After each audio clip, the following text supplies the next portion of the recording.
আসসালামু আলাইকুম বন্ধুরা, শিকারি এখন একটি মাছ কোপ দিচ্ছে। তো এই মাছটি দেখুন, এই যে মাছটি কোপ দেওয়ার সাথে সাথে আমাদের এই জুতিটাকে টান দিয়ে নিয়ে গেছে অনেক দূরে। তো আমরা আসলে চিন্তা করতে পারিনি মাছটি এত বড় হবে। দেখুন জুতিটি কিন্তু অলরেডি পানির নিচ দিয়ে নিয়ে যাচ্ছে। ওই দেখেন সামনে ওই যে দেখেন একদম নিচ দিয়ে এখন নিয়ে যাচ্ছে, ওই যে জুতিটা নিয়ে যাচ্ছে। কিন্তু আমরা আসলে এত তাড়াতাড়ি এখানে যে পৌঁছতে পারিনি। এই দেখেন এই জুতিটা নিয়ে যাচ্ছে পানির নিচ দিয়ে, হেলার নিচ দিয়ে। এই দেখেন কত দূরে, এই দেখেন দেখছেন।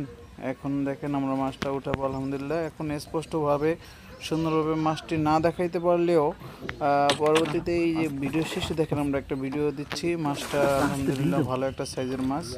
দোয়া করবেন, ভালো থাকবেন সবাই, আমাদের লাইক কমেন্ট এবং সাপোর্ট দিয়ে যাবেন। ধন্যবাদ সবাইকে। বাকিটা দেখে নিন। আসসালামু আলাইকুম। আজকে একটা কোপ দিয়েছিলাম, 2টা মাছ গাড়ছিল।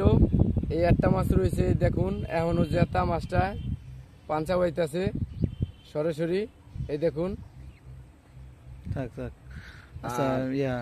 যে মাছটা ছুটে গেছে, এই মাছটা দেখুন 5 টাকা কয়েলের চেয়ে বেশি বড় আইস। এটা থাকলে ওই যে আমরা ওই সময় ভিডিওটা করতে পারি নাই, এই কারণে যে ওই জায়গায় পানি বেশি, জুতিটা নিয়ে যাচ্ছিল মাছে। ওই মাছ জুতি ধরবো নাকি মাছ ভিডিও করব, ঠিক আছে। তো যাই হোক আলহামদুলিল্লাহ দারুণ হিট। এক হিটেই 2 মাছ গাড়ছিলাম, এটা গেছে গা। কিন্তু এটা পাইছি, এটা এখনো জেতা মাছটা মুখ লড়ে দেখুন, মুখ